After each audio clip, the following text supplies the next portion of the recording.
Halo sahabat Indonesia, kita bertemu lagi dalam rubrik Indonesia Hebat. Kali ini saya kedatangan tamu juga, kakak saya ini Mbak Uti Abdul Rahman. Beliau itu seorang notaris, seorang pekerja sosial juga, mempunyai jiwa nasionalisme yang luar biasa. Jadi beliau ini salah satu pendiri dari komunitas pelestari dan pegiat Pancasila, KP3. Jadi beliau hari ini saya paksa, saya todong untuk wawancara karena Indonesia pengen tahu KP3 itu apa, Mbak? KP3 itu adalah satu komunitas di mana anggota atau pendirinya sebetulnya ya, kita belum punya anggota banyak gitu. Pendirinya adalah teman-teman, salah satunya Mas Rudi juga gitu, adalah yang tertarik atau punya concern ya, gitu ya terhadap bagaimana membumikan Pancasila itu di dalam kehidupan sehari-hari. Karena kenapa? Selama ini tuh kalau kita kembali lagi pada beberapa puluh tahun yang lalu, kita pasti kenal semuanya yang namanya pendidikan P4 atau dan apa namanya kewirausahaan dan sebagainya. Bagi saya itu pada waktu itu mengenai Pancasila itu nggak lebih jauh daripada teori-teori Pancasila itu apa, bagaimana pengejawantahannya, Ipolexesbusnya juga bagaimana, itu hanya berhenti di atas kertas. Jadi pakai bahasa-bahasa langit. Ya, pakai bahasa langit yang sulit untuk dimengerti, apalagi diwujudkan dalam kehidupan sehari-hari. Jadi salah satu tugas KP3 adalah membumikan Pancasila. Persis. Dengan situasi yang kekinian gitu ya. Persis. Kalau di milenial pakai bahasa milenial gitu Persis. ya. Kalau di tingkat PAUD juga dengan perilaku apa namanya? Ya, sesuai dengan klasifikasi sesuai umur. Dengan kualifikasi masing-masing, tingkat pendidikan masing-masing. Dan KP3 ini otomatis bukan satu gerakan atau bukan apa namanya yang punya ambisi menyeluruh mengenai bagaimana membumikan Pancasila, di mana itu ada 5 sila. Kita lebih fokus pada sila kelima, yaitu mengenai keadilan sosial. Sekarang kalau gitu KP3 apa sekarang fokusnya? Fokus kita di sini adalah mengenai kesejahteraan, di mana kesejahteraan tersebut itu basicnya adalah pendidikan, kemudian dan juga mengenai kesehatan. SDM ya?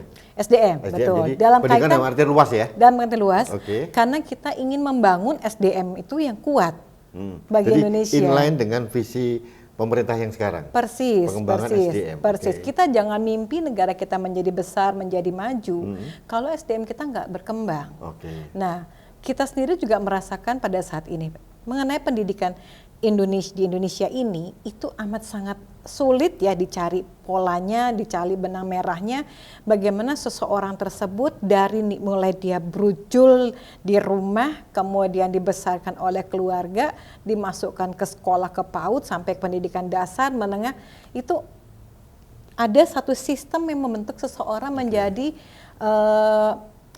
seseorang yang penuh seperti apa yang tadi disampaikan oleh sahabat kita tadi, yaitu orang yang punya inner beauty, punya outer beauty juga, begitu juga dengan brainnya. Jadi punya pola pikir yang nasionalisme yang nasionalisme, bagus. Kemudian juga dia juga bisa menerima satu perbedaan. Toleransi ya. Toleransi, itu salah satu dari nilai-nilai Pancasila. Jadi yang pertama tadi masalah pengembangan SDM. Yang kedua apa lagi setelah KP3? Yang kedua lagi adalah mengenai kesejahteraan, dalam hal ini kesehatan ya. Gitu. Karena apa?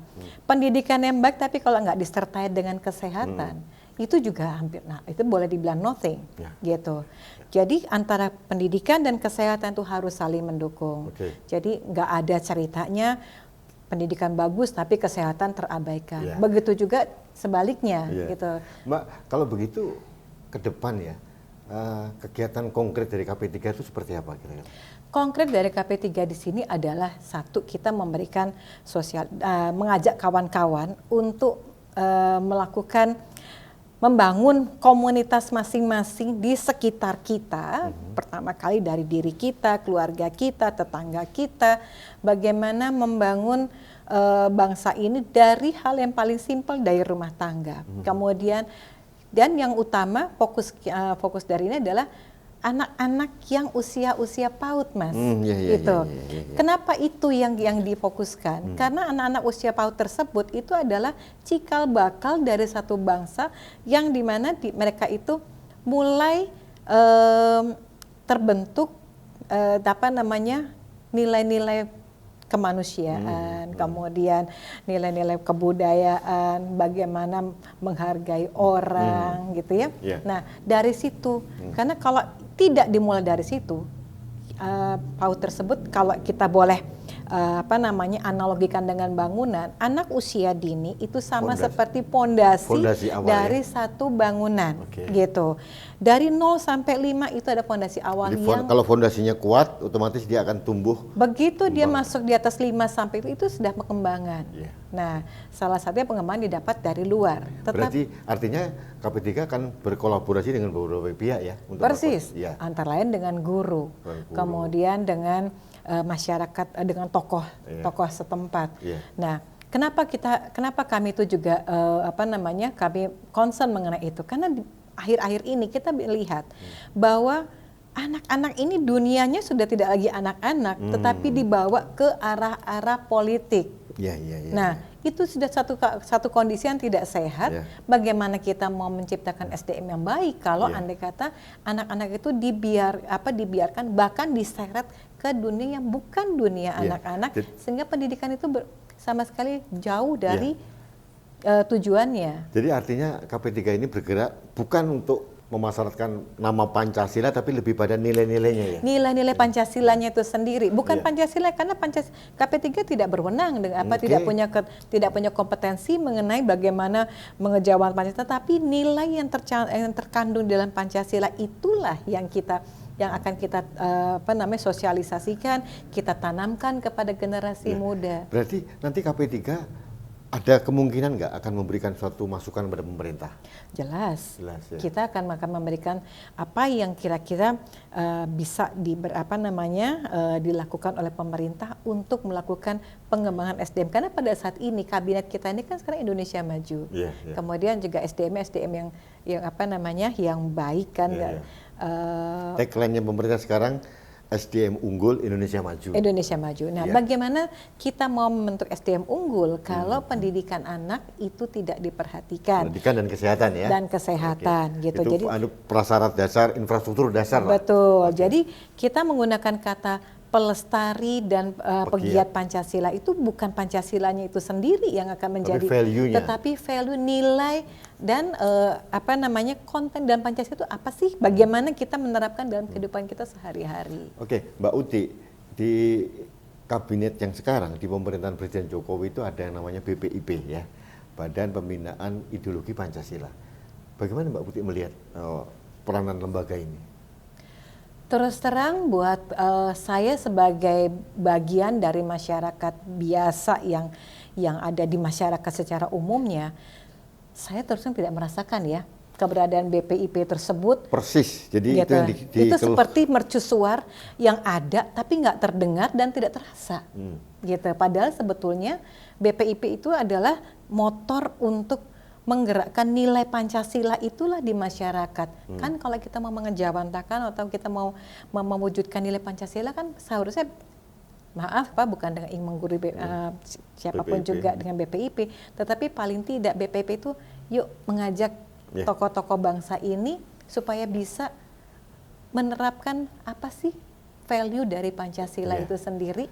Baik, ini sahabat Indonesia, ini suatu kritik yang membangun bahwa memang benar dalam kenyataannya Badan Pembinaan Ideologi Pancasila yang sudah 6 tahun ada gitu ya. Jadi periode pertama ada, sekarang pun juga ada, memang sayup-sayup nyaris tak terdengar gitu ya. Jadi memang ini menjadi kritik membangun supaya mereka juga mengadukan satu langkah-langkah aksi yang nyata yang bisa dirasakan masyarakat. Karena apa? Keberadaan mereka pun juga dibiayai negara loh, ada uang negara loh. Jadi artinya mereka juga punya kewajiban untuk bertanggung jawab kepada kita semuanya. Betul, tanggung jawab moral dari BPIP adalah bagaimana membangun bangsa ini melalui BPIP itu sendiri. Karena kan BPIP kan punya kompetensi untuk itu. Dan memang Mbak Uti, kalau boleh jujur, BPIP ini kurang pas memposisikan dirinya. Contohnya pada saat kita kemarin ada konflik horizontal tentang RUU HIP gitu. Ini BPIP juga tidak kelihatan suaranya. Ini menurut saya harusnya beliau hadir, memberikan jalan tengah, memberikan pencerahan kepada bangsa supaya ini konflik horizontal tidak terjadi. Persis. Jadi akhirnya terjadi tuduhan ini menuduh ini komunis lah, yang ini menuduh khilafah. Akhirnya di level grassroots ini ada benturan terus yang kita tidak menginginkan. Persis, ya. Lalu yang terakhir, kita pernah kehilangan Pancasila 16 tahun. Kalau saya hitung mulai reformasi tahun 98 sampai tahun 2014 Pancasila itu nyaris tak terdengar gitu. Kemudian pada waktu Presiden Jokowi mulai menjabat tahun 2014 didirikanlah BPIP gitu ya. Pancasila mulai ada kembali gitu. Mbak Uci melihatnya seperti apa? Keluarannya ya sekarang seperti sekarang ini gitu. Mereka tidak lagi mengerti apa value dari Pancasila, kenapa ada ketuhanan yang Maha Esa, kenapa harus ada kemanusiaan. Itu jangan lagi kita bicara mengenai value, Pancasilanya aja sendiri nggak ngerti, banyak yang tidak hafal. Itu amat sangat memprihatinkan. Nomor 3 tentang persatuan Indonesia. Persatuan Indonesia, persis. Sehingga akibatnya apa? Mereka tuh hanya disibukkan dengan dunia digital, kemudian dengan segala sesuatu yang hingar-bingar, hanya sebatas mata, tapi tidak lagi ada pembangunan mental, di mana Pancasila itu sendiri luar biasa. Itu adalah warisan dari bapak bangsa kita yang harusnya dilestarikan. Kenapa ada komunitas KP3 tadi? Kita melestarikan nilai-nilai itu sendiri. Jadi KP3 tugasnya berat banget ini, Mbak.